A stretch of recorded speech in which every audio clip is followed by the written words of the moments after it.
اتصال مع إمام الشيخ عبد الهادي، ويكون لك جهود في نشر ما يطلب منك نشره من كتب العلماء الذي يذيعها لك الشيخ ويبين لك في الدروس المسائل التي تحتاجها، ينبغي التعاون.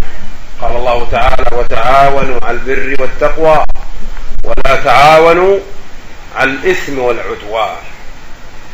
وإنما أراد الشيطان أن يضعف عندنا جانب التعبد والأخلاق. لما يا عباد الله؟ ويقويها عند أهل البدع. لما؟ لكي تضمحل دعوتنا وتنتشر دعوته. قال الأوزاعي: إن الشيطان ليخلي بين صاحب البدعة والعبادة حتى يتبع، يعني يجعل المبتدع الشيطان أكثر منك عبادة. لما؟ ليقول الناس: انظر هذا عابد، هو على منهج حق، وهذا قليل العبادة فليس على منهج حق. ومن العبادات العظيمة الأخلاق الحسنة، فإن النبي صلى الله عليه وسلم قال: أثقل ما يوضع في ميزان العبد يوم القيامة حسن الخلق. وإن الرجل ليبلغ بحسن خلقه درجة من؟ الصائم القائم. وامتدح الله رسوله بقوله في سورة القلم: وإنك لعلى خلق عظيم. فيا عبد الله، أنت بين أمرين: إما أن تكون قد جبلك الله فاحمد الله على الخلق الحسن، وإما أن تجد في نفسك فظاظة وغلظة وقسوة فتدرب وتمرس على الخلق الحسن، كما جاء في الحديث: إنما العلم، كما جاء عن بعض أهل العلم: إنما العلم بالتعلم والحلم بالتحلم. وقال النبي لجيش بن قيس: إن فيك لخصلتين يحبهم الله ورسوله. قال: ورسوله. قال: أتخلق بهما أم جبلني الله عليهما؟ قال: بل جبلك الله. هذا يدل أن هناك من الأخلاق ما يجبل عليه، ومنه ما هو مكتسب.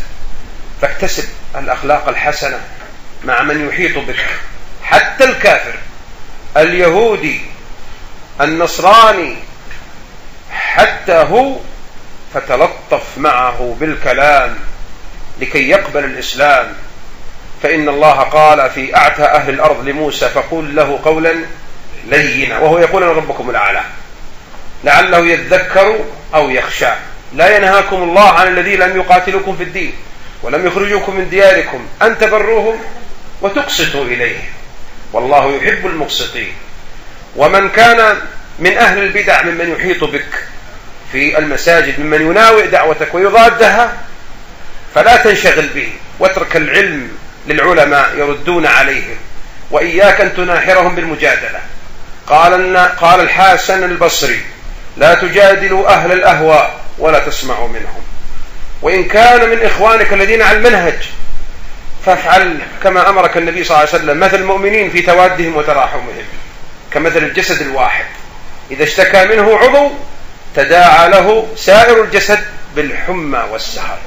وإنما يريد الشيطان أن يفرق الكلمة بالتحريش، يريد الشيطان يفرق الكلمة بإحداث البغضة في قلوبنا لبعضنا البعض. وقد قال رسول الله صلى الله عليه وسلم: إنكم لن تدخلوا الجنة حتى تؤمنوا، ولن تؤمنوا حتى تحابوا. أفلا أدلكم على أمر إذا فعلتموه تحاببتم؟ أفشوا السلام بينكم. معناه إذا تبغضتم فعلتم كبيرة ولا صغيرة؟ أجيبوا يا عباد الله أهل العربية، ثم بعد ذلك يترجم. من كان يفهم العربية مني الآن: الذي يتباغض مع إخوانه ويتفرق عنهم ويكون في قلبه محبة لوقوع الشر فيهم، نعوذ بالله، ويتربص وهو أخوه على نفس المنهج، يكون مرتكب صغيرة ولا كبيرة؟ والله كبيرة، لأن النبي علق ذلك بدخول الجنة. إذا ما تحاببتم فيما بينكم لن يحصل لكم الإيمان الواجب، وإذا لم يحصل لكم الإيمان الواجب لن تدخلوا الجنة. فهذا يدل أن التباغض كبيرة. كيف لا يكون كبيرة؟ وكثير من النصوص جاءت بوجوب إحداث الألفة فيما بيننا. إذا لقيت أخوك تبسمك في وجه أخيك صدقة، أفشوا السلام بينكم. إذا صنعت مرق فأكثر لجيرانك وتعاهدهم. نعم، لا يبيع بعضكم على بيع بعض، لا يخطب بعضكم على خطبة أخيه. نصوص كثيرة تدل على أن الرب من فوق 7 سماوات يحب من هذه أهل الدعوة المباركة أن يتآزرون يتحابون، يسلم بعضهم على بعض ويسلون السخيمة من قلوبهم، كما أنزل ذلك في القرآن بنفسه، فقال ربنا اجعل في قلوبنا غلا للذين آمنوا، يعني قولوا يا عبادي هذه الدعوة، اصنعوها بأعمالكم وابذلوا الأسباب في الألفة من التبسم، وادعوا الله أيضا أن يسل السخيمة من قلوبكم حتى تصبحوا بنعمة الله إخوانا. والله أعلم، وصلى الله على نبينا محمد.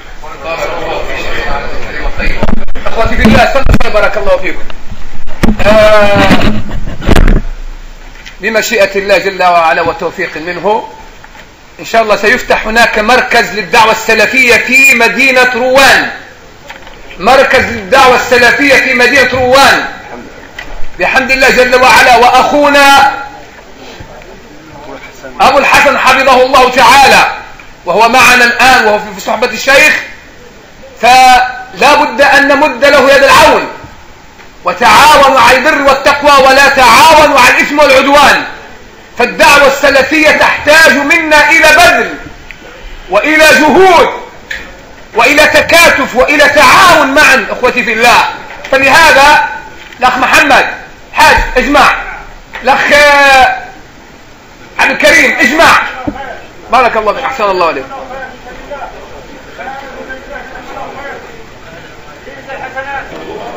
إن الحمد لله نحمده ونستعينه ونستغفره ونعوذ بالله من شرور أنفسنا وسيئات أعمالنا، من يهده الله فلا مضل له ومن يضلل فلا هادي له، وأشهد أن لا إله إلا الله وحده لا شريك له، وأشهد أن محمدا عبده ورسوله صلى الله عليه وعلى آله وصحبه وسلم. أما بعد، فإن أصدق الحديث كتاب الله، وخير الهدي هدي محمد صلى الله عليه وعلى آله وصحبه وسلم، وشر الأمور محدثاتها، وكل محدثة بدعة، وكل بدعة ضلالة، وكل ضلالة في النار. وبعد، le sujet traité par Cheikh Maher Al-Qahtani, qu'Allah le préserve, était le suivant: Ad-Da'wa Salafiyya, entre la réalité et ce qu'on espère, et l'espérance. Ad-Da'wa Salafiyya, entre la réalité et l'espérance. Et le Cheikh Hafidahullah Ta'ala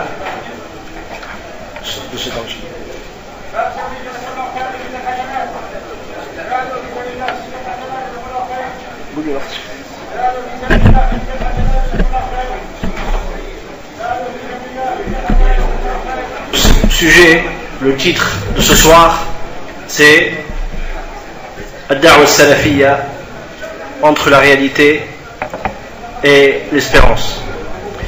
Il a commencé, Cheikh Hafidahullah Ta'ala, par s'adresser aux frères et aux sœurs qui nous écoutent. Il nous dit: Allah subhanahu wa ta'ala vous a éprouvé par le fait de vivre dans ce pays de mécréance. Et on remercie Allah subhanahu wa ta'ala qui vous a maintenu sur le livre, sur le Coran et la Sunna. Et malgré les troubles qui vous entourent, vous continuez à venir aux assises des gens de science et aux étudiants de science et aux assises de rappel de science, et avant tout ça à la prière qui est l'un des piliers les plus importants dans l'islam. La prière, la première chose sur laquelle sera interrogée toute personne Yawm al-Qiyamah. Si elle est bonne, correcte, tout le reste, Inch'Allah, suivra. Et si elle est mauvaise, le reste le sera aussi. Et Allah subhanahu wa ta'ala demandera aussi de regarder à chacun de nous, Yawm al-Qiyamah, s'il a des adorations, des prières plutôt surrogatoires, nawafil. Car c'est par les nawafil que Allah subhanahu wa ta'ala va nous compléter ou combler le manque dans nos prières obligatoires. Et de même pour les autres adorations. Il dit donc, Cheikh Hafidhahullah Ta'ala, notre sujet sera sur cette da'wa bénie. Cette da'wa qui ne cesse de se propager dans le monde, que ce soit dans le monde arabe ou musulman, ou en Europe, aux États-Unis et ailleurs.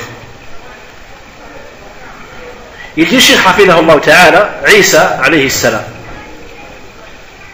quand il va descendre à la fin des temps, il n'acceptera aucune loi dans la religion autre que celle du prophète sallallahu alayhi wa sallam et de ses compagnons. C'est-à-dire qu'il va juger par la voie du prophète sallallahu alayhi wa sallam et de ses compagnons. Il ne va pas juger par une école juridique en particulier.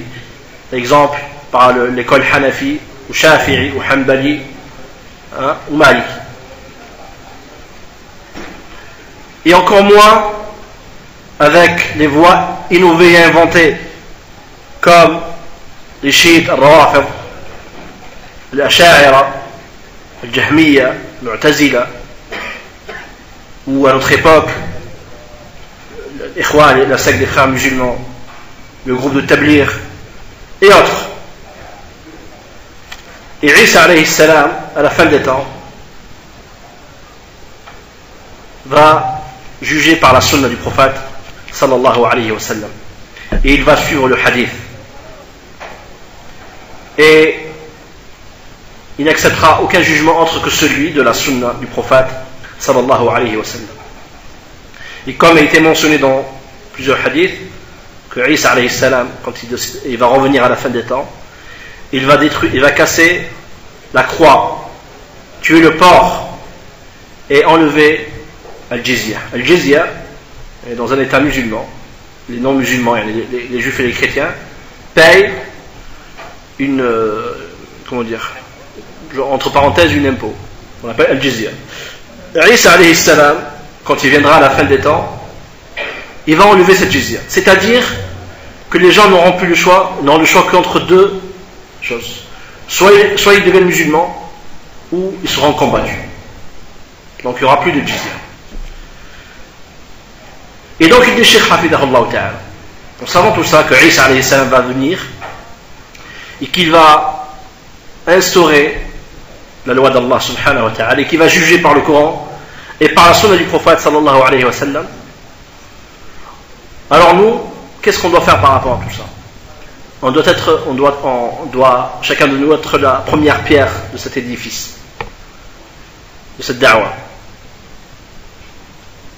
Et il faut savoir une chose, tout ça pour soutenir la da'wa de l'haq et soutenir la da'wa, le prêche de Isa alayhi salam.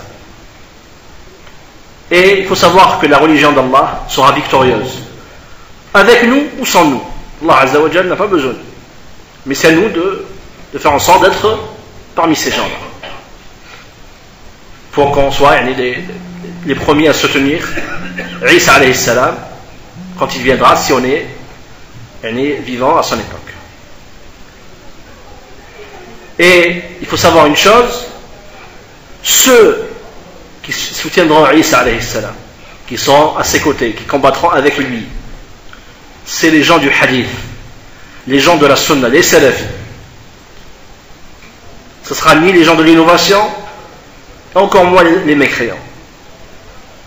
Ceux qui vont le soutenir, l'aider, être à ses côtés, ce sont al-ghuraba, les étrangers, tels qu'ils a qualifié le prophète sallallahu alayhi wa sallam, quand il dit que l'islam est venu étranger et reviendra à nouveau étranger. Bienheureux alors seront les étrangers. Il y a un téléphone qui est en train de sonner. Et Muslim, rahimahullah, rapporte dans son recueil authentique, d'après Muawiyah, radiyallahu anhu, où le prophète sallallahu alayhi wa sallam nous informe qu'une partie de cette communauté restera sur la vérité. La tazalu ta'ifatu min ummati ala al-haqq zahirin. Ils resteront apparents et clairs sur la vérité. La yadurruhum man khalafahum wala man khadalahum. Ils ne seront pas tout affectés ou touchés par ceux qui les contredisent ou ceux qui les trahissent. Hatta ya'ti amr Allah. Jusqu'à ce qu'il vienne l'ordre d'Allah. Et les gens de science ont expliqué, l'ordre d'Allah ici, c'est qu'à la fin des temps, il y aura un vent doux qui viendra et qui prendra l'âme de chaque croyant. Car il faut savoir que quand Yawm al-Qiyamah arrivera, quand la fin des temps arrivera, il n'y aura que les pires des gens sur terre. Il n'y aura plus de croyants, il n'y aura plus de musulmans. Et donc, ceux qui suivront Isa alayhi salam, ce seront les gens du hadith. Mais pourquoi ils le suivront?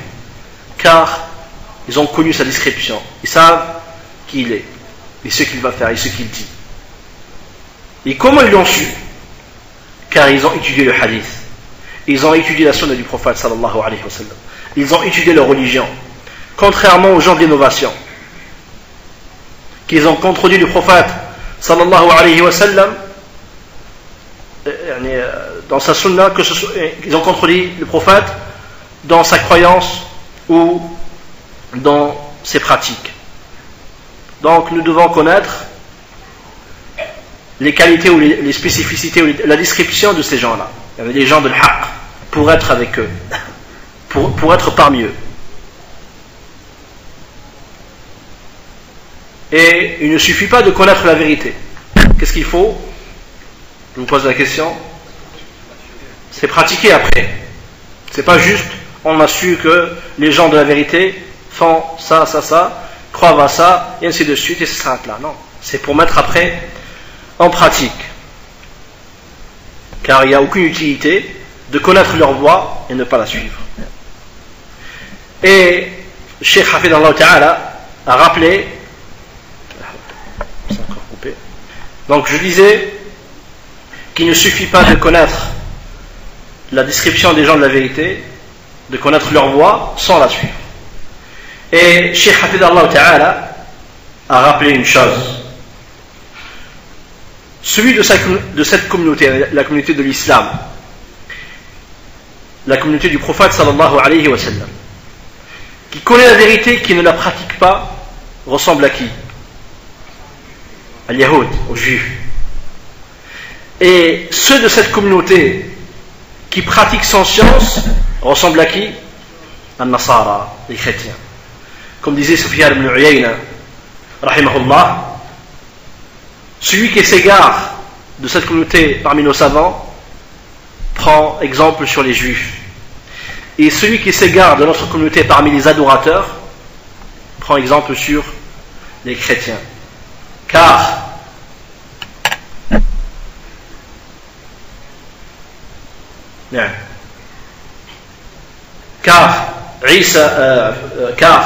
les Yahoud, ils connaissent la vérité, ça? Ils connaissent que le prophète sallallahu alayhi wa sallam et le prophète qu'Allah subhanahu wa ta'ala leur a annoncé dans leur livre. Et pourtant, qu'est-ce qu'ils font les Yahoud? Et ils ne le reconnaissent pas, ils le rejettent. Ils le rejettent avec ignorance? Non, ils savent. Donc, tout musulman qui sait le haqq, on apprend que la voie des gens de la sunna c'est telle chose, telle chose, telle chose, et qui ne la pratique pas, il prend exemple sur Al-Yahoud.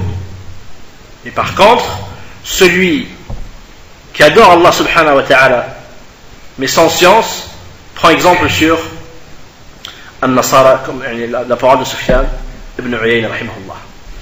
Donc il dit Cheikh Hafidahullah ta'ala, apprends la science, ainsi tu connaîtras la voie des gens du hadith, les salafis. Les salafis qui sont actuellement combattus de toutes parts, les gens de la vérité, les gens de la sunna, sont actuellement combattus de toutes parts. que ce soit du côté des mécréants ou du côté des innovateurs. Qu'est-ce qu'ils veulent faire? Salir leur image. Et ça on le voit. Les kuffars, ils nous accusent de tout. Les extrémistes, fondamentalistes, et j'en passe. Et Ahl-Bida', les Wahhabites, ou les Matrali, les Jami, et ainsi de suite. Et ça, Ikhwani, c'était la manière des gens de l'innovation à l'époque. Ils accusaient les gens de Sunna, ils accusaient les gens de la Sunna par des termes, juste pour faire fuir les gens. Et comme l'a dit Sophia, qu'est-ce qu'ils disent des gens de la Sunna?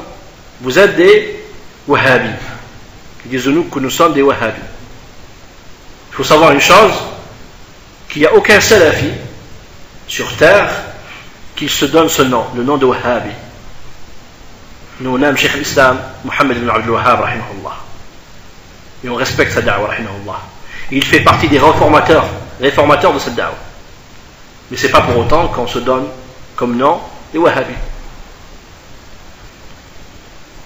Et avant les savants, qui a été critiqué, qui a été accusé à tort pour que les gens le fuient? Le prophète sallallahu alayhi wa sallam et les prophètes avant lui. Qu'est-ce qu'ils disaient les kuffars du prophète sallallahu alayhi wa sallam? C'était un poète, c'était un sorcier, un fou, et ainsi de suite. Donc, vous voyez, leur méthode est toujours la même. Ils emploient des mots juste pour que les gens les fuient. Et donc il dit, Cheikh Hafidahullah, si on est véridique, si on est sincère, Inch'Allah, leurs paroles ne nous toucheront pas. Et Allah subhanahu wa ta'ala nous donnera la victoire, bi'idhnillah. Donc il dit, Cheikh Hafidahullah, donc on doit connaître la réalité de cette da'wa, celle du prophète sallallahu alayhi wa sallam, da'wa as-salafi. Et qu'on se pose, chacun de nous se pose la question, est-ce que notre suivi est véridique? Le fait qu'on se dit salafi, ou qu'on appelle à la salafiyya, est-ce que ce qu'on prétend est véridique, ou c'est juste une espérance? Est-ce que ce qu'on dit est une réalité, c'est véridique, et c'est prouvé que on a des preuves après si c'est véridique ou pas, ou c'est juste on espère et ça s'arrête là. Et chacun de nous regarde, est-ce que notre réalité, notre comportement, notre pratique, notre croyance est celle de nos plus prédécesseurs ou pas? Et c'est là le juge, c'est ça le juge, c'est ça le mizan. C'est avec ça qu'on va savoir si on est véridique ou pas. Si dans notre croyance, dans notre voie, dans notre pratique, dans notre comportement, dans nos relations, on fait la même chose que le prophète sallallahu alayhi wa sallam et ses compagnons, notre da'wa est véridique. Sinon, vous connaissez la réponse. Et les gens de l'haq, les gens de la vérité, les gens de la sunna, prennent toute la sunna. Ils prennent toute la religion. Ils prennent pas juste une partie et délaissent l'autre. Et Allah subhanahu wa ta'ala nous a mis en garde contre ça. Quand il dit subhanahu wa ta'ala, est-ce que vous croyez à une partie du livre et vous délaissez vous rejetez le reste? Et c'est quoi le da'wa salafiyya? À quoi consiste cette da'wa salafiyya? Le da'wa salafiyya, c'est d'appeler à Allah, vers Allah, conformément à la sunna du prophète sallallahu alayhi wa sallam, sans déformation, sans changement, sans nos propres avis, nos passions, ni rajouter ni diminuer. Je répète, le da'wa salafiyya, le prêche salafi, c'est d'appeler les gens au Coran et à la sunna authentique et de les comprendre tels qu'ils l'ont compris nos plus prédécesseurs, sans déformation, sans changement, sans diminution, sans rajout, et sans nos propres passions, nos propres ajouts. Car la da'wa salafiyya n'est pas une da'wa comme prétendent l'établir l'ilham. L'ilham, c'est quoi? La personne dit Allah subhanahu wa ta'ala m'a fait, c'est comme si c'était une révélation entre parenthèses. Hein, j'ai reçu une, comment dire, non pas une révélation mystique, ou sa révélation mystique, je sais pas, une inspiration, barakallahu fik, par inspiration. Comme il dit Cheikh Albani rahimahullah du groupe de Tabligh, des soufis modernes, soufiyya, asriyya. Qu'est-ce qu'ils font les Tabligh? Peut-être certains d'entre vous connaissent déjà ou ils ont déjà testé. Quelqu'un, peut-être des fois il sort du bar, il vient à peine d'arriver, il ne connaît rien à la religion, rien. Qu'est-ce qu'ils lui font faire le lendemain ou 2 jours après, parce que c'est pas le jour même? Bismillah, mets-toi debout et tu vas lui faire le bayan. Allahu Akbar. Après, il lui dit la moindre des choses, c'est de transmettre une chose qu'on a appris. Lui, il a eu le temps d'apprendre quoi déjà? Et moi je dis oui, mais Inch'Allah il sera inspiré. Hein? Il sera inspiré.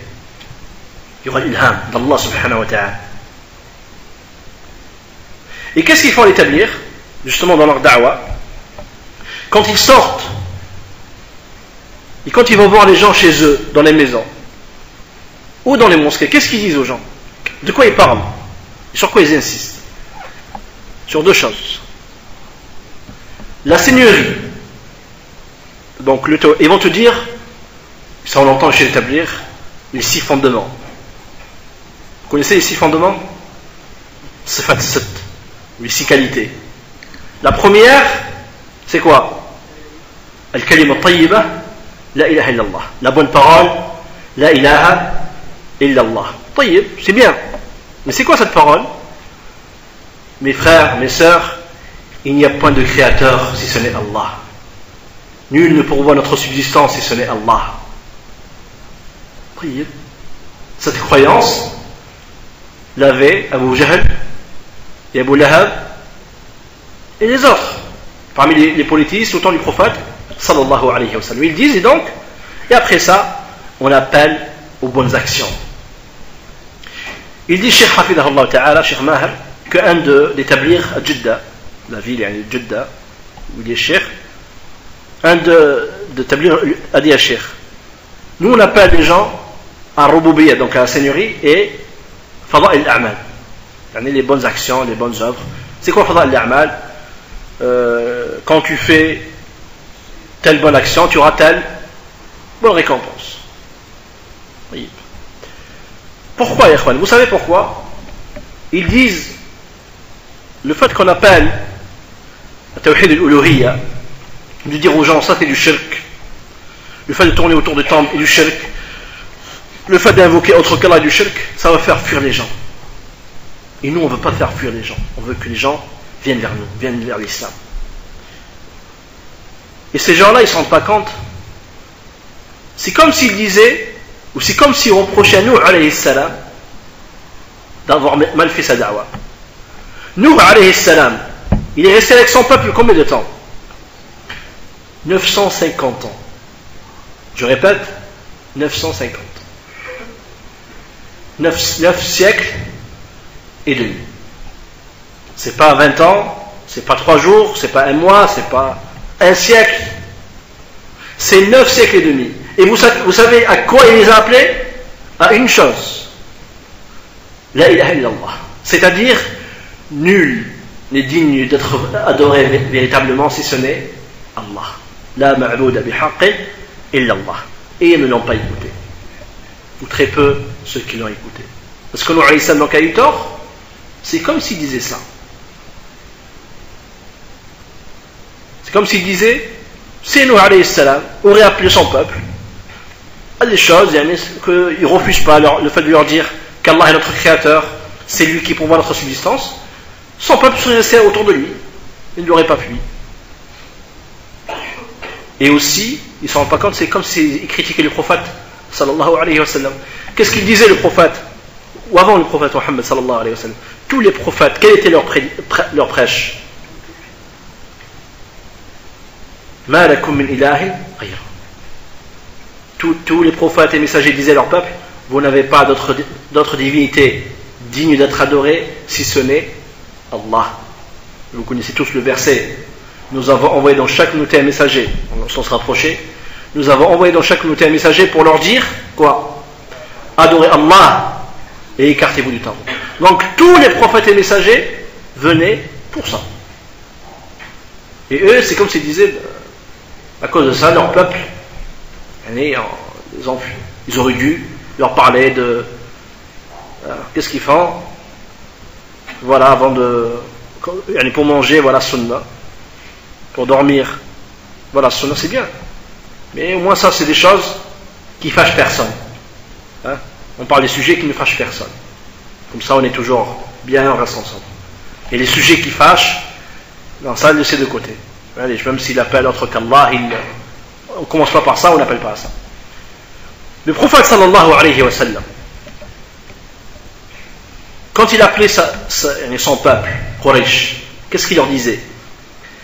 Dites la ilaha illallah, vous aurez le succès. Pourquoi son peuple ne l'a pas écouté? Car Abu Jahl, ou Lahab et les autres ont compris le sens du prêche du prophète sallallahu alayhi wa sallam. C'était pas juste dire la ilaha illallah.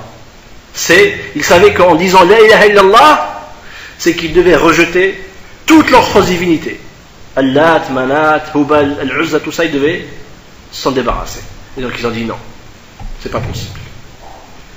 Donc est-ce que le prophète sallallahu alayhi wa sallam, d'après établir, aurait mal fait sa da'wa parce qu'il a parlé des choses qui fâchent et que son peuple, à cause de ça, ils se sont disputés avec lui et qu'ils ne l'ont pas écouté? Et justement, qu'est-ce qu'ils disent, ces gens-là? Qu'est-ce qu'ils nous disent aux gens, les salafis? Vous divisez les gens. Hein? Vous divisez les gens. Et entre parenthèses, ici, un d'eux disait à l'établir. Il disait, si tu vois quelqu'un tourner autour d'une tombe, tourne avec lui avec l'intention de da'wa. Et un des ikhwan disait, le secte des frères musulmans, il disait, une sunna une bid'a qui nous réunit est mieux qu'une sunna qui nous divise. Mais c'est leur manhaj. Hein? L'essentiel, c'est qu'on soit ensemble, qu'on soit, entre parenthèses, unis. Une union à la politicienne. Chacun sa croyance, chacun sa voix, mais on est ensemble, on travaille ensemble. Et qu'est-ce qu'ils disent? Arrêtez avec ça, toujours tawhid, shirk. Bah, c'est autre chose. Allah mustaan.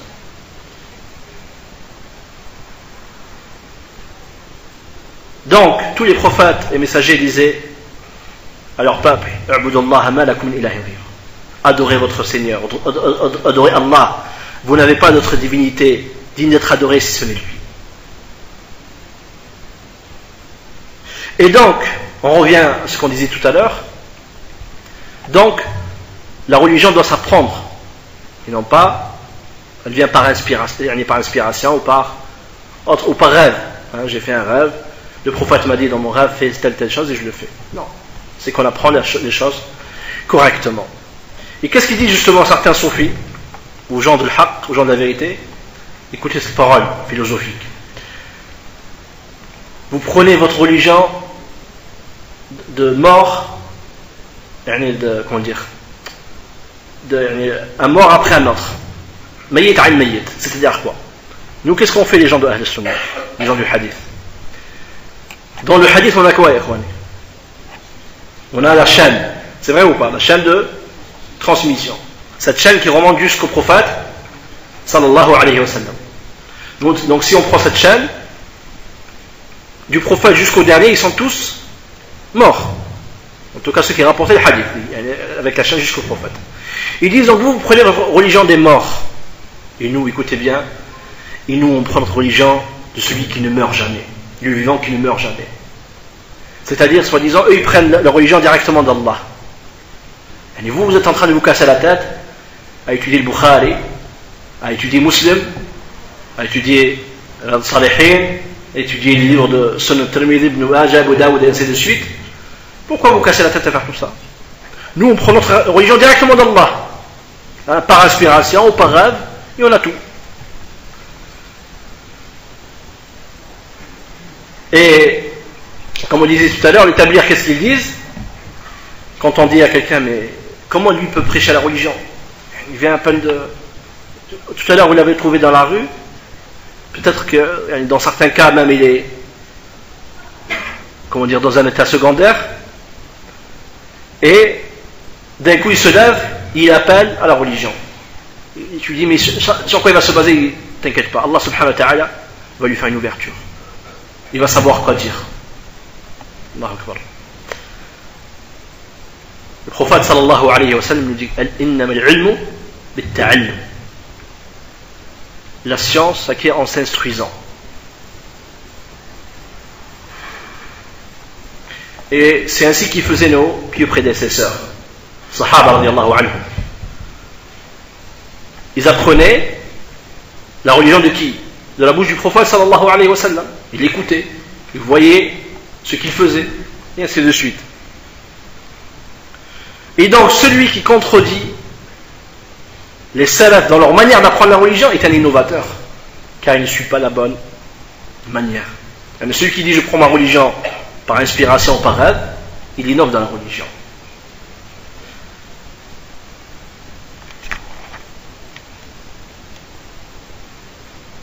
Et donc, il dit Cheikh Hafidallah Ta'ala, donc on doit connaître la réalité de cette da'wah, de cette prêche, de ce prêche. Et cet apprentissage est une obligation. Vous savez, dans l'apprentissage de la religion, il y a deux catégories. Une catégorie où tout musulman, homme ou femme, doivent connaître. Et on a une catégorie, si une partie leur a appris, les autres ne sont pas dans l'obligation de l'apprendre. Prenons un exemple, le tawhid. Le tawhid est une science que tout le monde doit apprendre, ou c'est si une partie l'a appris, les autres ne sont pas dans l'obligation de le faire? Tout le monde. Hein? La salat, c'est pareil. Tout le monde doit savoir faire la prière, car c'est une... Maintenant, la zakat, est-ce que c'est une obligation pour tout musulman, hommes et femmes, d'apprendre? Il y a par détail. Je vous pose la question. Non.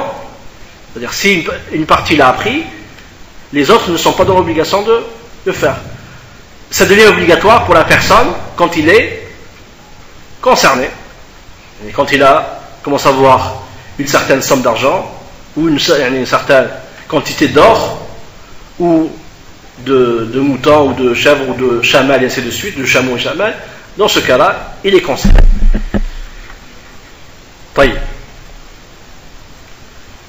Et connaître la voie du prophète sallallahu alayhi wa sallam est une obligation pour tout le monde ou juste pour une partie? Pour tout le monde. Tous on est concernés.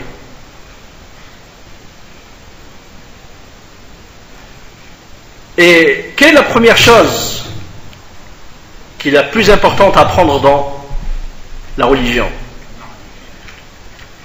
C'est le tawhid. Car c'est quoi qui fait rentrer à l'islam? Qu'est-ce qui fait rentrer à l'islam, ikhwan?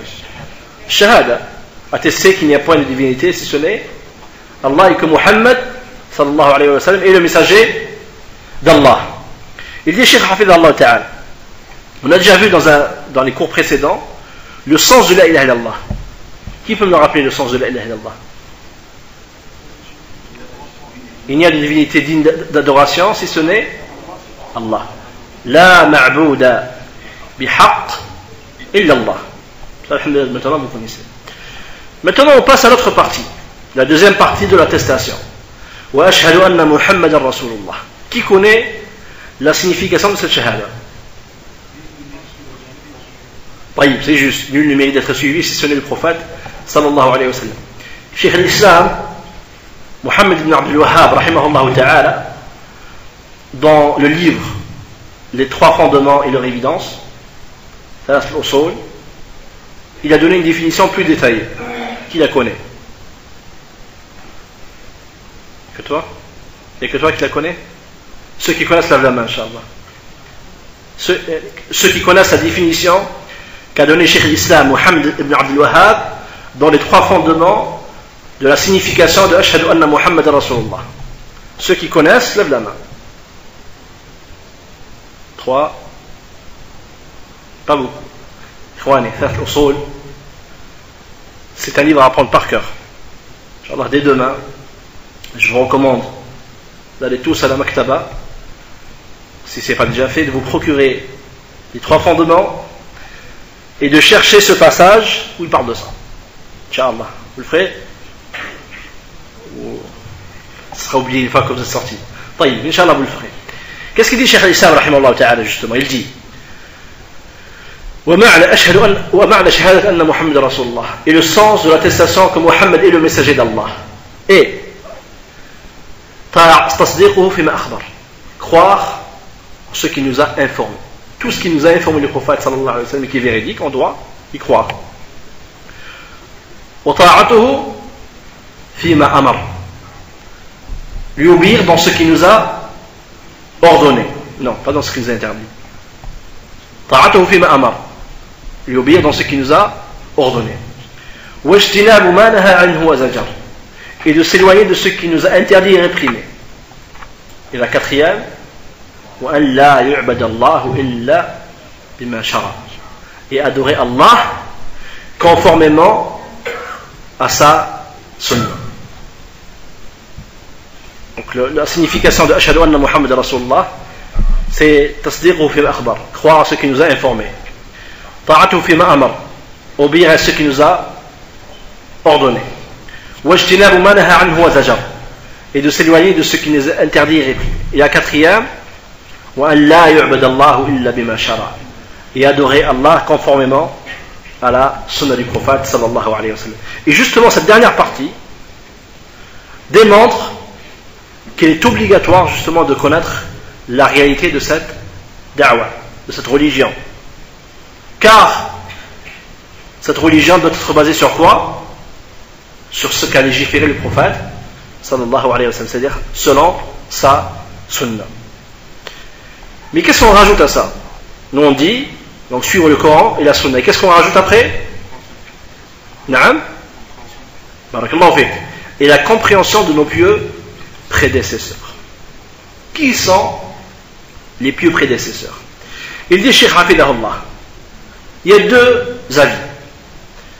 Un avis où il dit que les pieux prédécesseurs sont les compagnons, enfin le prophète et ses compagnons. Ce sont eux les pieux prédécesseurs. Et d'autres disent ce sont le prophète, ses compagnons, puis ceux qui ont suivi, puis ceux qui ont suivi. Il dit Cheikh Hafidahullah, Cheikh Maher, et l'avis le plus authentique, c'est le premier. Que Salaf sont le prophète et ses compagnons. Abu Hanifa, rahimahullah, disait ce que dit le prophète est au-dessus de nos têtes, et ce que disent les compagnons est au-dessus de nos têtes, et après eux ce sont des hommes et nous sommes des hommes. Dans le sens, c'est qu'il met en avant le prophète et ses compagnons. Mais il y a un texte qui va dans ce sens-là. Le hadith où le prophète sallallahu alayhi wa sallam, quand il nous a informé que sa communauté va se diviser en 73 groupes et qu'un seul sera sauvé. Quel est ce groupe? Il a dit Humul Jama'a. Et dans une autre version, qu'est-ce qu'il dit? Alladhina hum ala ma ana alayhi al-yawma wa ashabi. C'est ceux qui seront comme moi et mes compagnons et ceux qui les ont suivis et ceux qui les ont suivis là. Qu'est-ce qu'a dit le prophète sallallahu alayhi wa sallam? Moi et mes compagnons. Il s'est arrêté là. Ce qui prouve que ce sont eux les salaf. C'est eux qui sont concernés par ce quand on dit as-salaf. Et les compagnons sont, leur parole est une hujja, est un argument qu'on met en avant. Et c'est un fondement chez les gens de la sunna de comprendre le Coran et la sunna tel qu'ils l'ont compris nos plus prédécesseurs. Et on adore Allah selon ce fondement-là, en connaissant la voie de nos plus prédécesseurs, et de délaisser ce qu'ils ont délaissé. Et autre chose, est-ce qu'il est permis de s'appeler salafi? Oui. Certains vous diront, vous, toute la journée, vous nous parlez de bid'a, innovation, innovation, innovation, et vous-même vous inventez dans la religion, et vous innovez dans la religion. Comment ça?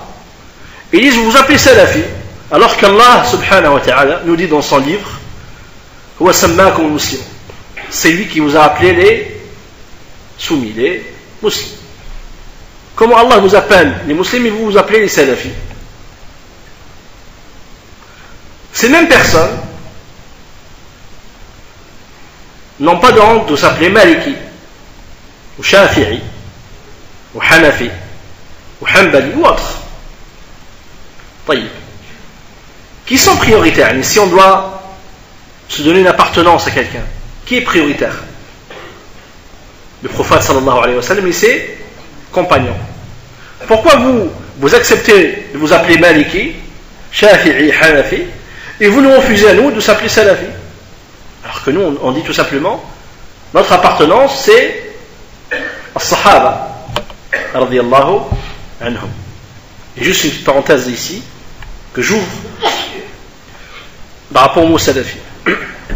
Le mot salafi est composé en vérité de deux parties. Il y a salaf et le ya, en arabe, je précise. Il va me dire où est-ce que tu vois le ya. Il y a S, L, A, F. Hein? Je parle en arabe. Salafi. Sin, hein? Lam, Fa, et à la fin il y a un ya. La première partie c'est salaf. Ça veut dire ancêtre, ou les anciens, ou ceux qu'on fait. Et à la fin c'est le ya. Ce ya là c'est quoi? Ce qu'on appelle ya al-nisbah en arabe, le ya d'appartenance. Pour une chose qui vous parle plus, quelqu'un qui habiterait ou qui habite en Algérie, on l'appellerait comment? Jazairi. Jazair, la première partie, et à la fin c'est pour dire qu'il est algérien. S'il est au Sénégal, on dirait Sénégali. Et s'il est français, on va dire Franci. Voilà, et ainsi de suite. Donc quand on se dit salafi, les gens s'imaginent, c'est quoi cette nouvelle secte, c'est quoi ce nouveau groupe, ces gens qui veulent se mettre à part. Tout simplement, ça signifie que je prends comme appartenance les plus prédécesseurs. Et c'est une fierté de se donner comme appartenance les plus prédécesseurs. C'est-à-dire que moi, je suis la voie du prophète et de ses compagnons. Je veux appartenir à leur voie. C'est ça la signification de salafi. Fin de parenthèse. Et Cheikh al-Islam rahimahullah ta'ala le disait justement qu'il n'y a aucun mal de montrer son appartenance aux compagnons et aux salaf. Et un salafi suit donc les compagnons, le prophète et ses compagnons dans leur fondement. Et celui qui les contredit dans un fondement ou plusieurs fondements n'est plus salafi, n'est plus considéré comme salafi. C'est pour ça que les soufis, les asha'ira, les sectes, les anciennes sectes, ou les contemporaines comme l'Ikhwan, les tablirs, les takfiri, ainsi de suite, ne sont pas des salafis. Et là, juste une parenthèse aussi, et on entend de plus en plus de nos jours les accusations. un groupe salafiste, on les a attrapés dans tel endroit avec des armes, en Algérie, en Syrie, je ne sais pas où. Et toujours ils mettent en avant les salafistes ou les salafis. Il ne suffit pas de s'appeler salafi pour le devenir. Ça ne veut pas dire que si on se dit salafi, c'est qu'on l'est automatiquement. Qu'est-ce qui fait de nous qu'on est salafi ou pas? C'est la voie qu'on suit. Si la voie qu'on suit est celle du prophète et de ses compagnons, on est salafi. Et sinon, on ne peut pas se considérer comme salafi. Donc, ceux qui contredisent le prophète sallallahu alayhi wa sallam et ses compagnons dans un fondement ou dans plusieurs fondements ne sont pas des salafis. Les Ikhwan, exemple, contredisent le prophète sallallahu alayhi wa sallam et ses compagnons, par exemple, dans ce qu'ils inventent comme ce qu'on appelle les manifestations de nos jours. Et regardez la différence entre, comme il explique Cheikh Hafidallah Ta'ala, entre les salafis et les autres par rapport à ce genre d'événements. Ce qu'on appelle en arabe, dans l'islam, un nawazil. C'est quoi un nawazil? Ça veut dire un événement important. Un événement important où les ulama vont prendre une position, vont donner un avis, une fatwa. Et ça, c'est pas n'importe qui le fait. Comme ce qui se passe dans le monde musulman de nos jours. Les salafis du Cheikh Hafidallah par rapport, exemple aux manifestations, sont de deux catégories, sont de deux sortes. On a la première partie, ceux qui ne savent pas. Et la deuxième partie, c'est ceux qui savent, c'est-à-dire les gens de science. Les salafis qui ne savent pas, qu'est-ce qu'ils font dans des événements comme ça? Qu'est-ce qu'ils font? Ils s'adressent aux gens de science, ils leur demandent qu'est-ce que vous pensez de ça, est-ce qu'il est permis de le faire ou pas? Comme disait Sufyan rahimahullah, base-toi sur le hadith et prends des gens de science la compréhension du hadith. Allah Akbar. Très important. Base-toi sur le hadith et aussi base-toi sur le savant pour la compréhension du hadith. Car des fois on prend un hadith, on croit comprendre alors qu'on est à côté de la plaque. Ça n'a rien à voir avec ce qu'il a dit le prophète sallallahu alayhi wa sallam. Et nous on amène avec notre propre compréhension. Et cette compréhension est tout à fait fausse. Pourquoi? Parce qu'on n'est pas revenu aux gens de science. Et qui sont les gens de science? Ça aussi. N'importe qui est savant. Des fois quand tu entends certains, il y a des savants de partout. Des fois tu entends certains frères, Inch'Allah, j'étais dans la mosquée de tel quartier à Marseille, il y avait un grand savant, Inch'Allah, il faisait un dars. Et même il y avait plusieurs savants à Marseille, on n'est pas au courant. Il y a un jahl.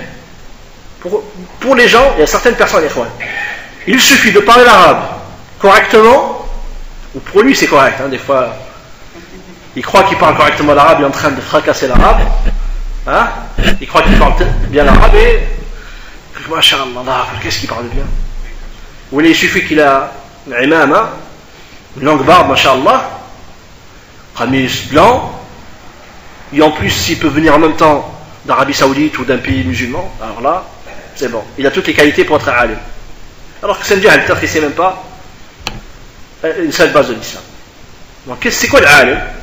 Les ulama de sunna, ceux qui apprennent aux gens leur religion, qu'ils apprennent aux gens leurs croyances. Pas le Qussas. Vous savez c'est qui le Qussas? Ceux qui racontent les histoires. Il y a Shaitan, justement parmi ses ruses, pour éloigner les gens de la vérité, il leur amène justement ces gens-là. Le Qussas. Les histoires. Les choses inventées.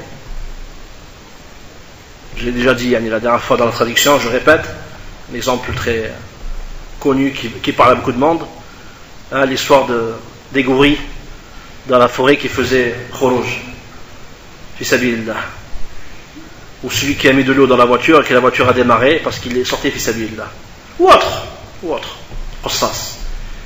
Et les gens,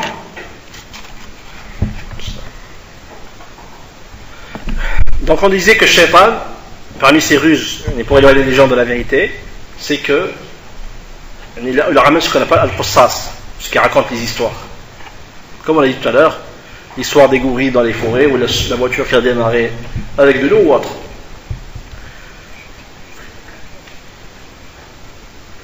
Et as-salaf, vous savez quel était leur comportement vis-à-vis de ces gens-là, les Qussas? Ils étaient sévères et durs avec eux. Il est considéré comme innovateur, il les faisait sortir de la mosquée. Donc, les gens de science sont connus aussi. Ils sont connus par leur nom. Les cheikhs ici faisaient allusion à une nouvelle mode de certains cheikhs sur internet,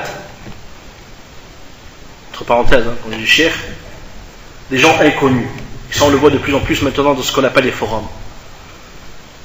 Abu Fulan, et qui propage des informations, qui propage la religion. Qui est cette personne? Allahu A'lam. C'est Abu Fulan. Et les ulama, quand ils parlent, ils sont connus. Fulan, Ibn Fulan. Il habite dans tel endroit. Cheikh Abdelaziz bin Baz, Mohamed Nasser al-Albani, Mohamed bin Salih al-Uthaymin. C'est pas un inconnu. Fulan 95, et voilà. Et il appelle à la religion qui il est, Allah A'lam. D'où il vient, d'où il sort, on ne sait pas. Mais c'est Marseille 13 ou Abu Saleh 78 ou je ne sais pas quoi. Tu es qui? Les ulama ils sont connus, ils ne se cachent pas derrière des pseudos.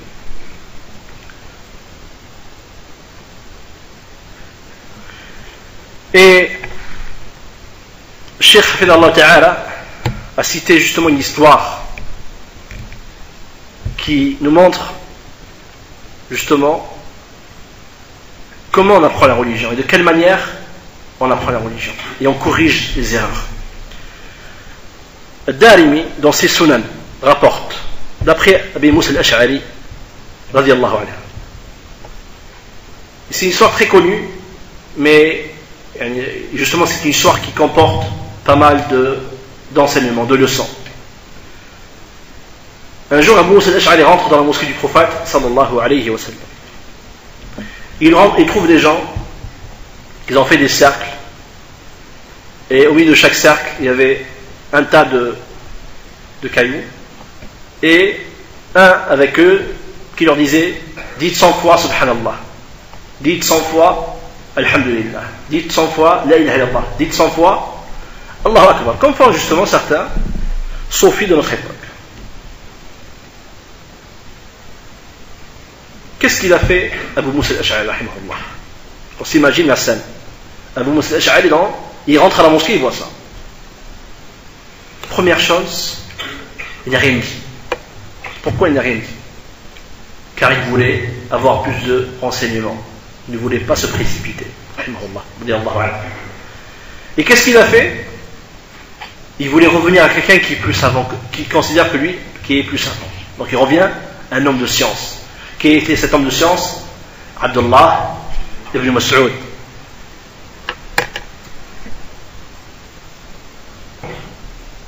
Abu Moussa al-Ash'ari rahimahullah, donc, il ne voulait pas se précipiter dire quoi que ce soit, il voulait revenir à un homme de science dans la personne d'Ibn Mas'ud radiyallahu anhu. Il n'a pas jugé de lui-même. Ça, c'est une hikmah aussi. L'imam Ahmed rahimahullah est parti un jour voir un homme qui était, on va dire, inférieur à lui dans le niveau science. Un homme qui avait des hadiths dans le Musnad d'Abu Uwan. Et d'un coup, il voit l'imam Ahmad rahimahullah en face de lui, assis, et en train de l'écouter, rahimahullah.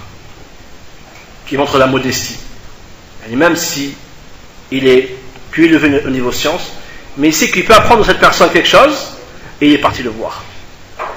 Abu Moussa al-Ash'ari rahimahullah, pareil, radiyallahu anhu, c'est un homme de science, il a de la science, mais lui, par modestie, il considérait que Ibn Mas'ud était plus savant que lui, et donc il est parti le voir. Et qu'est-ce qu'il a fait quand il est parti le voir? De suite la porte, chef, des fois c'est malheureusement notre mauvais comportement. Il s'est assis, il a attendu, gentiment. Donc des fois, pour ceux qui appellent bien sûr, il y a une question qui lui passe par la tête, 3 heures du matin, il prend le téléphone. Cheikh, il dit Souhab, Cheikh il dormait, Cheikh ils sont reposés, Allah alim. Ou là il arrive au moment du repas, où il a des moments qui ne sont pas les moments pour voir quelqu'un. Cheikh, il dit Souhab.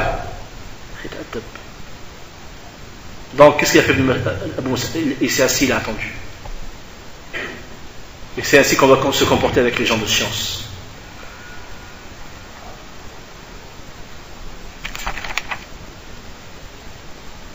Et Abu Moussa al-Ash'ari rahimahullah, il connaît c'est quoi le bid'a. Il connaît les fondements de la bid'a. Mais dans son cœur il y avait un doute. Est-ce que ceux qui font, peut-être qu'ils ont un dalil qu'il ne connaissait pas. Donc il ne voulait pas se précipiter. Des fois non, c'est de suite.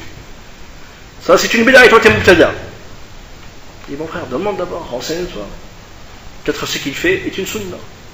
Maintenant quand c'est connu, alhamdulillah, mais quand tu ne sais pas, comment tu peux juger une chose que tu ne connais pas toi à la base?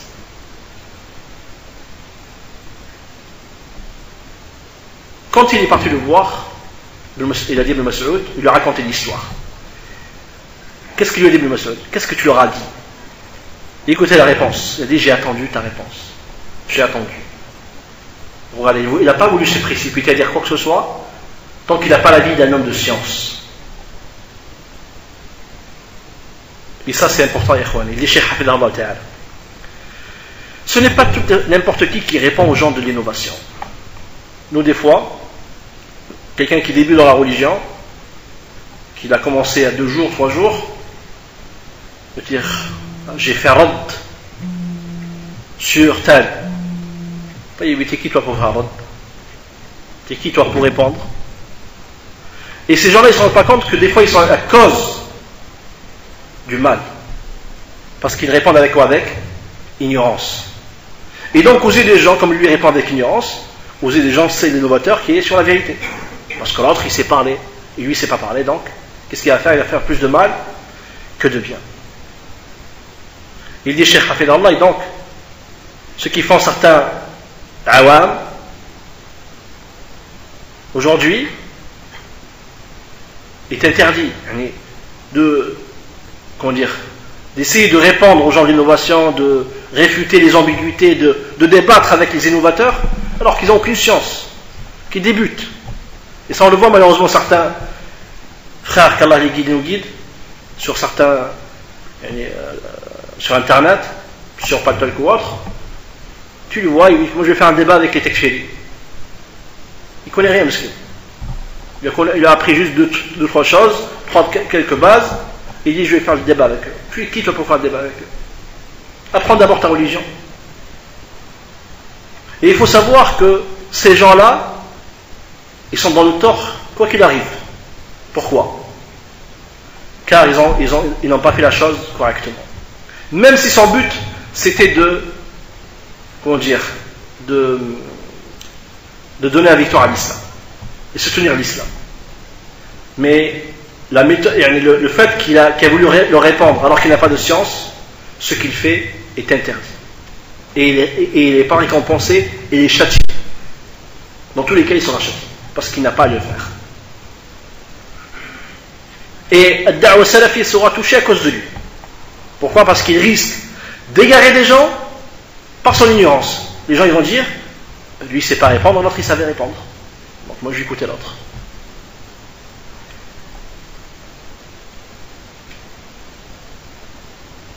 Donc Abu Moussa al-Ash'ari rahimahullah ne les a pas réprimés par crainte que ce qu'il faisait était quelque chose de correct et qu'il n'a pas de preuve. Donc il voulait se renseigner d'abord. Et le cheikh ici, hafidhahullah, n'attaque pas une chose de dire telle chose est innovation ou pas sans science. Demande si tu ne sais pas. Car celui qui veut aider la religion d'Allah sans science, ceci ne lui fait que l'éloigner d'Allah et de la religion. Et des fois, une des causes, c'est l'ostentation. Parce que des fois, qu'est-ce qui pousse les gens à vouloir répondre? C'est l'ostentation. C'est de montrer que lui aussi connaît, il sait parler, qu'il est important. Hein? Et donc il va vouloir débattre, discuter, réfuter, alors qu'il n'a rien. Et donc il va faire plus de mal que de bien. Donc Ibn Mas'ud, radiyallahu anhu, qu'est-ce qu'il lui a dit? Il a dit, dis-leur, comptez vos péchés. À ces gens-là qui font le tasbih, hein, qui se sont mis en cercle et comptaient avec les cailloux, ils faisaient le tasbih avec les cailloux. Il a dit, comptez vos péchés, et je vous garantis que rien ne manquera de vos bonnes actions.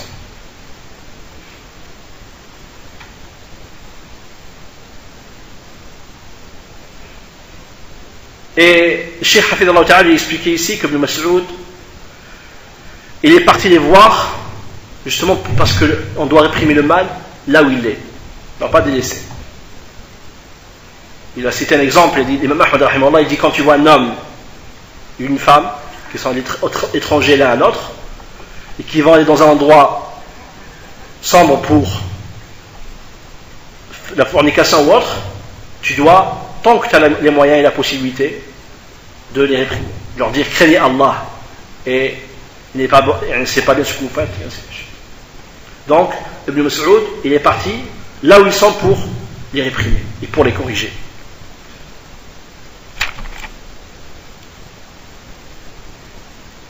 Et il a expliqué le cheikh ici, car certains qu'est-ce qu'ils font? La seule chose qu'ils reprochent aux gens, c'est les péchés, hein, l'alcool, la drogue, la fornication et ainsi de suite. Ça ils insistent et ils disent aux gens ne faites pas ça, ne faites pas ça. Mais ils délaissent les innovations. Alors que des fois les innovations c'est pire. Pourquoi Yakhwani? Et rappelez-vous de la parole qu'on a citée la dernière fois, de Al-Fudayl ibn Iyad rahimahullah, où il dit, Al-Fudayl ibn Iyad disait que la bid'a, l'innovation, est préférée à Iblis que la désobéissance. Vous savez pourquoi? Car celui qui fait une bid'a, il l'a fait par conviction que ça fait partie de la religion.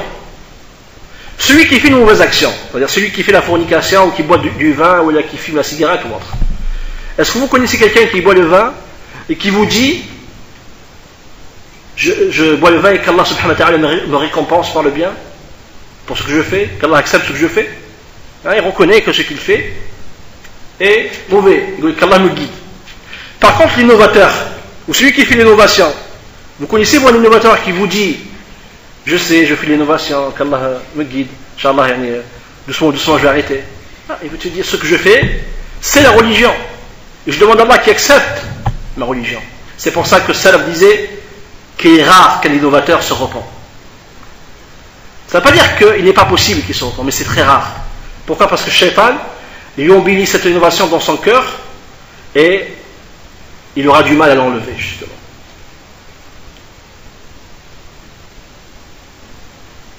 Et Cheikh Hafidallah Ta'ala a expliqué justement que Al-Bid'a, l'innovation, se propage auprès de qui? Auprès des gens de science? Auprès des ulama? Non. Elle se propage auprès des ignorants. Al-Qurra, les lecteurs. C'est qui Al-Qurra? C'est des gens qui lisent, mais qui n'ont pas assez de science.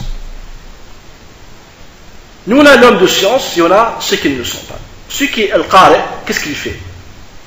Son seul rôle, c'est il prend un livre, il le lit, il dit ce que les gens de science ont dit, et ça s'arrête là. Ni il fait des questions-réponses, ni il dit d'après moi, hein, si vous entendez un jour un jeune de France ou d'ailleurs qui débute dans la religion vous dire d'après mon humble avis l'avis le plus authentique dans tel cas c'est ça, fuis-le, éloigne-toi de lui. Tu es qui toi pour que tu aies un avis ou que l'avis le plus authentique d'après toi? Tu es qui? Toi la seule chose, la seule chose qu'on peut faire ou qui nous est permis de faire, c'est de dire les gens de science ont dit et on rapporte la parole telle qu'ils l'ont dit. Et Al-Awam, il dit Cheikh Hafidallah Ta'ala, qu'est-ce qu'ils font dans les moments de troubles, de fitan? Ils vont pas, dans la religion, ils vont pas voir le menuisier ou le forgeron ou autre. Ils vont voir les gens qui parlent de la religion. Et bien sûr, la fitna de nos jours, c'est quoi? C'est les chures des paraboles. Ceux qui sortent sur les chaînes de télévision. Le shirk Quran. Et ce shirk, il a une partie de vérité. Et donc, lui, il se dit, cette personne, je l'écoute dans tout. Tout ce qu'il dit. Que ce soit dans le sujet de le licite et l'illicite, et ainsi de suite. Et là, il arrive jusqu'à ce qu'on appelle les manifestations.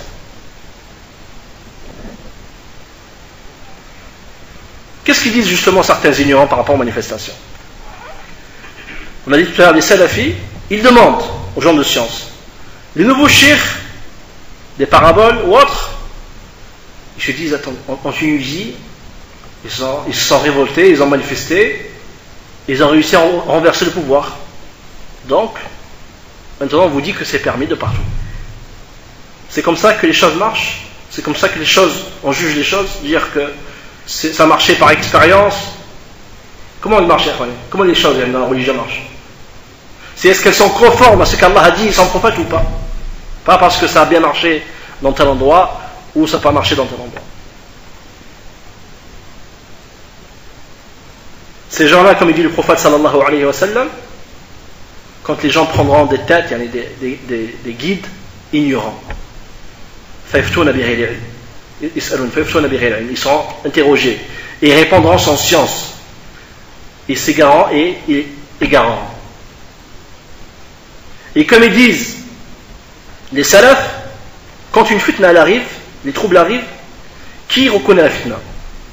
Ce sont les gens de science, uniquement. Et une fois que la fitna est passée, tout le monde connaît cette fitna. Et vous savez ce qui s'est passé en Algérie, dans les années 90, quand le fils, le Front islamique du Salut, est arrivé, et qu'il y a eu comment dire, il devait gagner les élections, qu'il y a eu le coup d'État et ainsi de suite. Donc certains ont appelé au djihad, d'accord, pour renverser le pouvoir et pour instaurer l'État islamique. Qu'est-ce qu'ils disaient les ulama à l'époque? Cheikh Albani, rahimallah, Cheikh Ibn Baz, Cheikh Ibn Uthaymin, Cheikh Al-Abbad et autres, Cheikh Rabi', éloignez-vous, c'est qu'une fitna, éloignez-vous. Et qu'est-ce qu'ils disaient les soi-disant chouïrs d'Algérie à l'époque, comme Ali Belhaj et autres? Qu'est-ce que vous parlez? Vous connaissez rien. Vous êtes loin dans vos bureaux et dans vos pays, vous n'êtes pas avec nous en Algérie. Une fois que 10 ans sont passés, des centaines de milliers de morts, tout le monde maintenant dit oui, l'Algérie, ce qui s'est passé est une fitna, c'est de suite. C'est facile de dire c'est une fitna une fois que c'est passé. Donc les ulama sont à la fitna avant qu'elle arrive. Les cheikhs prennent l'exemple sur Mohamed Hassan. Mohamed Hassan, un des chouïrs justement de télévision. Quand il s'est rebellé contre Hosni Moubarak, le président égyptien. Pourtant il le considère comme musulman, mais il est sorti manifester, lui, ses épouses. Et il appelle les manifestants, il dit les esprits purs. Parmi eux des gens qui ne prient pas, des chrétiens, des alcooliques et de tout. Mais c'est des esprits purs. Arwah tahira. Pourquoi? Parce qu'ils ont manifesté. Alors que le prophète sallallahu alayhi wa sallam disait par rapport au gouverneur, celui qui voit de son émir quelque chose qu'il déteste, qu'il patiente. C'est-à-dire ton émir prend l'argent des gens. Est-ce que c'est pour autant c'est permis de se rebeller contre lui? Pas du tout. La seule chose qui permet de renverser un gouverneur, et à condition qu'on ait le pouvoir de le faire et qu'on a des moyens et qu'il n'aura pas plus de dégâts que de bien, c'est quand il est mécréant. Alors quand il est musulman, on doit patienter. Il dit le prophète sallallahu alayhi wa sallam, car celui qui s'éloigne de l'jama'a du groupe et qui meurt, il mourra une mort de la période de Jahiliya.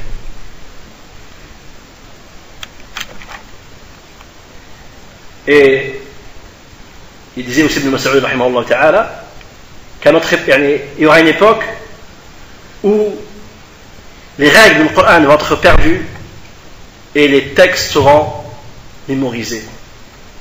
Et ça on le voit, il dit Cheikh Allah, dans certaines écoles coraniques, la seule chose qui les intéresse, c'est que les gens connaissent le Coran par cœur. Mais que signifie le verset, que signifie la sourate, ils ne s'en occupent pas. Donc, revenons à l'histoire initiale.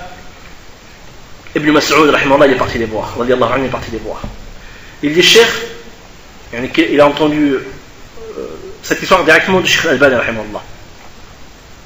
Le Cheikh Maher, rahimahullah, celui qui parlait tout à l'heure, il a écouté directement du Cheikh Al-Albani. Le Cheikh Al-Albani leur a rajouté une faïda, quelque chose de plus. Qu'Ibn Mas'ud a mis un litham, quelque chose pour se cacher le visage. Je sais pas comment on appelle ça en français. Vous savez, quand on prend un turban ou autre, et qu'on cache le visage avec. Genre, comme un masque. En arabe, on appelle ça al-litham. Cheikh dit, Cheikh Al-Albani ne nous a pas cité la raison. Mais Cheikh a dit, la raison c'était que Ibn Mas'ud, radiyallahu anhu, voulait, les prendre en flagrant délit. Car s'il serait arrivé et qu'il aurait reconnu de loin, peut-être qu'il serait enfui et qu'ils n'auraient pas écouté le haqq. Donc, il s'est couvert pour que les gens ne le reconnaissent pas et pour qu'ils puissent leur citer al-haqq. Et Cheikh Hafidallah Ta'ala dit, et attention, ne pas prendre ça comme preuve pour ceux qui se cachent derrière des pseudos sur internet. Regardez, nous on prend la preuve de Ibn Mas'ud. Il s'est caché. Sauf que Ibn Mas'ud s'est caché avant d'arriver. Une fois qu'il a parlé à visage couvert. On savait qui parlait. Alors qu'eux parlent derrière un voile, et on ne sait pas qui sont ces gens-là. Al-Muhim. Ibn Mas'ud, rahimahullah, radiyallahu anhu, est parti les voir. J'essaie de résumer, parce que le Cheikh a dit pas mal de choses. C'est juste dit tout ce qu'il a dit, comme je dis, on aura jusqu'à le Fajr. Et le frère, je crois qu'il sera obligé de vous offrir le thé déjeuner. Le Cheikh, par rapport à ça, il montrait aussi la fierté. Et que le Salafi doit être fier. Donc, qu'est-ce qu'il aura dit Ibn Mas'ud? Radiyallahu anhu. Waylakum ya ummata Muhammad. Malheur à vous, ô communauté du Muhammad. Vous perdez assez rapidement. Il dit, il leur a sorti des arguments. Il leur a dit, voici les habits du prophète sallallahu alayhi wa sallam, et sa vaisselle encore intacte. Pour leur dire qu'il n'y a pas longtemps que le prophète est mort. Et vous commencez déjà à inventer dans la religion. Et il leur dit aussi, et les compagnons du prophète sont encore nombreux parmi vous.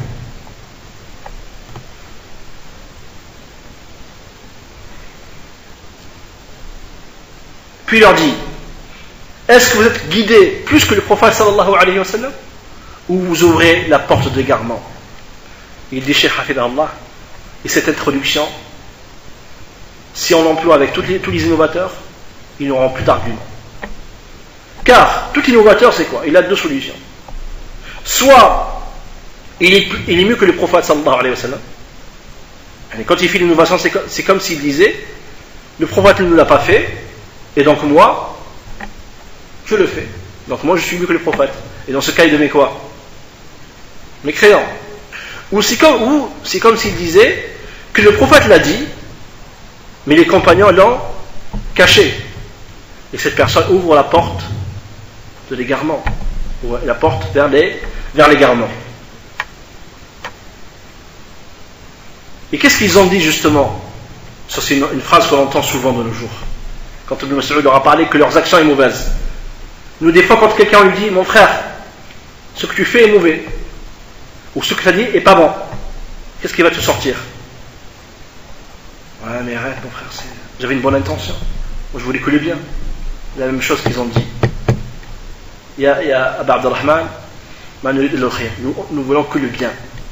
Et qu'est-ce qu'il leur a dit, Ibn Mas'ud? Il leur a dit, du moment que vous avez une bonne intention, donc alors continuez.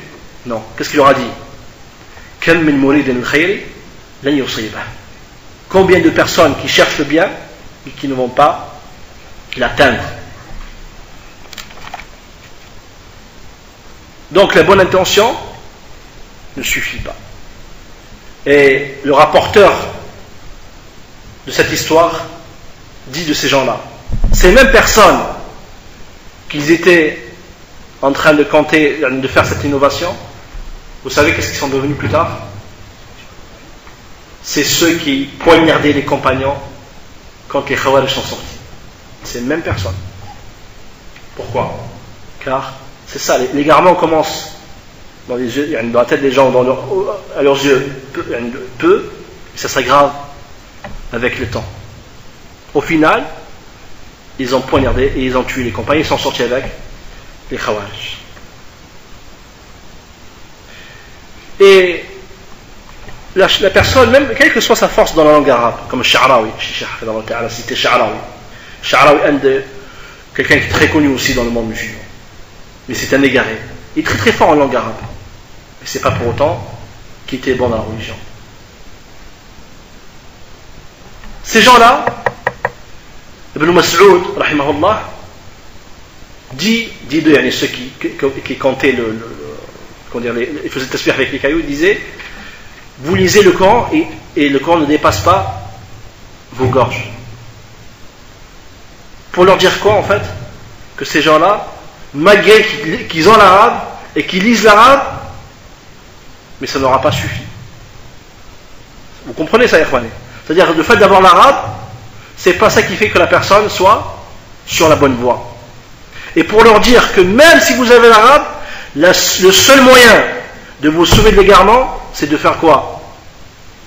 C'est de suivre le prophète sallallahu alayhi wa sallam et de suivre ses compagnons radiyallahu anhum.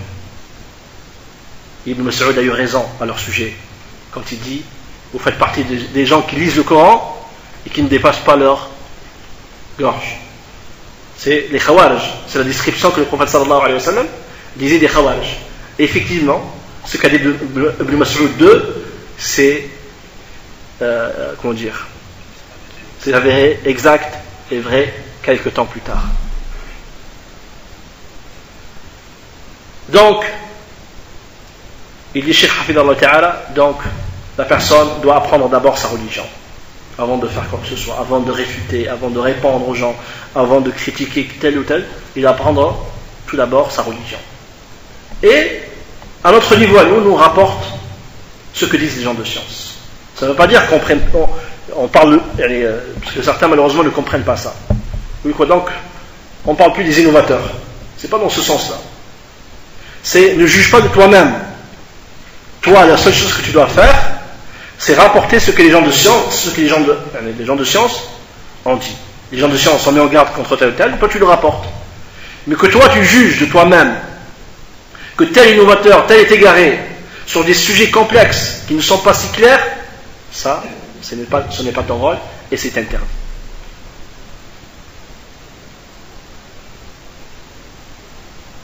Et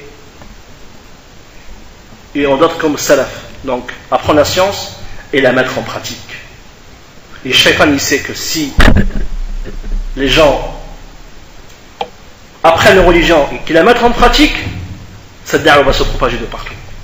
Il a dit Cheikh Mahar, un jour il a rencontré un homme qui vient de Palestine. Entre parenthèses, ce que les gens appellent de nos jours Israël. Il dit Cheikh, c'est faux de l'appeler Israël. Vous savez pourquoi? Israël, c'est qui Israël? C'est Yaqub alayhi salam, c'était un prophète, un messager. Et bien sûr, le tort de certains musulmans, ils disent mort à Israël, qu'Allah maudit Israël. Mais ils ne se rendent pas compte qu'ils sont en train d'insulter et de maudire qui? Un prophète. Donc on ne doit pas dire Israël, on dit Dawlat Yahoud. Dawlat Yahoud, le pays des Juifs. Dans leur parti, la partie qu'eux ils ont. Un d'eux a dit à un salafi, un frère salafi, lui a dit on n'a ni peur ni du Hamas ni du Hezbollah. Les seuls qui nous font vraiment peur, c'est les salafis. Il dit parce qu'eux, ils apprennent la religion, ils la mettent en pratique, et c'est par eux que l'islam va se propager de partout. Donc, et nous, qu'est-ce qu'on dit dans nos prières, chaque prière? Ihdina as-sirat al-mustaqim. Guide-nous vers le chemin droit. Sirat alladhina an'amta alayhim. Le chemin de ceux qui accomplissent de tes bienfaits. Ghayr al-maghdubi alayhim. Pas de ceux qui ont encouru ta colère, ni les égarés. Qui sont ceux qui ont encouru la colère d'Allah? Ce sont al-Yahoud. Pourquoi? Parce qu'ils connaissaient la vérité mais qui ne l'ont pas pratiqué. Vous connaissez l'histoire.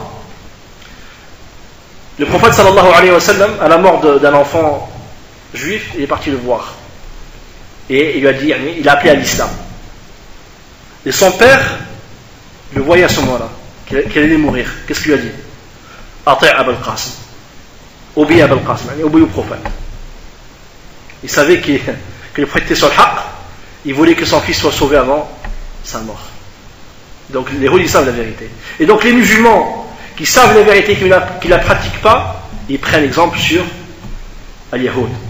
Et les musulmans qui pratiquent sans science prennent exemple sur Al-Nasara.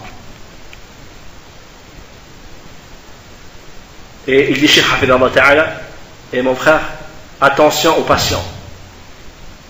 Il faut savoir qu'il y a deux mots qui sont dangereux pour notre da'wah: les patients et l'ignorance. Al-Hawa, la passion va t'empêcher de suivre le haqq. Et l'ignorance va aussi t'empêcher d'apprendre le haqq. Comme disent les gens de science, si les ignorants se taisent, il y aurait moins de divergences. Et c'est vrai. Si moins d'ignorants parlent, et moins il y aura de divergences, de discorde. Donc c'est là où le cheikh s'est arrêté, son discours. Et le cheikh il a rajouté juste quelques conseils et recommandations à la fin. Il disait que la da'wa salafiyya est une da'wa générale. Et certains sont convaincus dans leur tête que la da'wa salafiyya, quand ils entendent salafi, ça s'arrête juste à critique. Le jarh. Le jarh fait partie, attention, le jarh fait partie de la religion. Mais ce n'est pas que ça dans la religion. La religion, les salafis, c'est l'islam. Donc c'est une da'wa globale, ça englobe tout. Et le cheikh il a rappelé le bon comportement. L'importance du bon comportement. Qu'est-ce qu'il dit le prophète sallallahu alayhi wa sallam? La yu'minu ahadakum hatta yuhibba li akhihi ma yuhibbu li nafsihi. Vous ne serez pas des véritables croyants tant que vous n'aimez pas pour votre frère ce que vous aimez pour vous-même. Donc, celui qui a connu le haqq et qui aime le haqq, il doit l'aimer aussi pour son frère. Et la sœur qui connaît le haqq doit l'aimer aussi pour sa sœur musulmane. Et Ash-Shaytan justement veut anéantir notre da'wa, ou la diminuer par les disputes et les discordes entre nous. Et les gens malheureusement, certains de nos frères ils oublient, certains de nos sœurs ils oublient que parmi les bonnes actions et parmi les très bonnes actions, des actions très importantes, c'est le bon comportement. Vous savez que par le bon comportement la personne peut atteindre le degré de celui qui jeûne et qui prie la nuit juste par ton bon comportement. Et il dit Cheikh Hafidallah Ta'ala, la personne est entre deux, il y a deux sortes de personnes. Quelqu'un qui a le bon comportement, alhamdulillah, il le met en pratique. Et celui qui est un peu, on va dire, sec, un peu rude, lui qu'est-ce qu'il doit faire? Il doit s'efforcer et s'habituer à avoir le bon comportement. Comme il dit Cheikh Hafidallah Ta'ala, le sourire que tu fais à ton frère est une sadaqa, une aumône. Très simple. Tu veux gagner le hasanat, un petit sourire. Et tu as gagné des hasanat. Et ça, rappelez-vous, on l'a cité la dernière fois quand le cheikh est venu, et on le répète encore une fois. Il y a certains frères, hadanallah wa iyyahum, qu'Allah le guide. Il nous guide, quand tu le vois, tu ne sais pas ce que tu lui as fait. Ah, prie, souris. Ça va te faire quoi, de sourire? Tu vas tomber malade? Ça va te tuer? Tu vas gagner les hasanat. Et en plus, tu vas permettre aux gens de venir vers toi. Imaginez, quelqu'un qui ne sourit jamais. Toujours, regarde les gens de travers, toujours le visage crispé. La personne n'a même pas envie d'aller le voir ou de lui parler. Et donc, il peut empêcher les gens de connaître le haqq à cause de ça, malheureusement. Il dit, Cheikh Hafidahullah, et c'est pas qu'avec les musulmans, même avec les non-musulmans. Même avec les juifs, même avec les chrétiens, même avec les non-musulmans, nous devons avoir un bon comportement. Car avec notre bon comportement, on les fait rentrer dans l'islam. Nous, qu'est-ce qu'on fait des fois? Lui, c'est un kafir, c'est bon. Des fois, quand certains frères, ils viennent devant la mosquée, ils gardent leur voiture devant une entrée. Je dis, mon frère, imagine que la personne a une urgence, il doit partir. Comme 5 heures, moi je fais ma prière, c'est plus important. Mais tu penses que de ta manière, tu vas faire da'wah? Imagine que cette personne, un enfant ou une femme qui va accoucher ou quelqu'un qui est très malade et qui doit aller en urgence à l'hôpital. Et par ta cause, il n'a pas pu partir à temps. Tu l'as appelé à l'islam par la bonne manière? Abadan. Donc, et un des pires des tyrans sur terre, Pharaon. Qu'est-ce qu'a dit Allah Azza wa Jalla à Moussa? Qawla lahu qawlan layyina. Dites-lui des paroles douces. Pharaon qui a dit aux gens, je suis votre Seigneur. Alors que dire des autres? Le bon comportement est ikhwan. Et il dit, Cheikh Hafidallah Ta'ala, et ne vous occupez pas des gens d'innovation. Vous apprenez votre religion. Et nous, on apprend notre religion. Et on ne s'occupe pas des autres. Et ensuite, les ulama ils nous disent, mettez en garde contre tel, on met en garde contre tel. On s'arrête là. Et on passe, et on continue à apprendre notre religion. Et il dit le prophète sallallahu alayhi wa sallam, vous ne serez pas des croyants tant que vous ne serez pas des véritables croyants tant que vous ne vous aimez pas.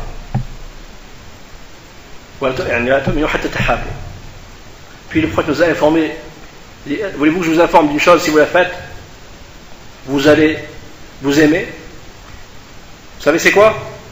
Le fait de se passer le salam. Ça c'est une cause qui fait qu'on va s'aimer, et le fait qu'on va s'aimer, on va être des véritables croyants. Et il dit Cheikh Hafidallah. Tout à l'heure il a dit, je pose la question aux arabophones, et après il dit, et vous poserez la question aux francophones. Donc je vous pose la question, tel qu'il a posé le Cheikh tout à l'heure aux frères. Quelqu'un qui déteste son frère, qui a de la rancœur, de la haine pour lui, il fait un petit péché ou un grand péché? Un grand péché. On ne doit pas avoir de la rancœur. Là je précise, je parle bien des gens de la même voie, qui sont sur la sunna, qui sont sur le haqq.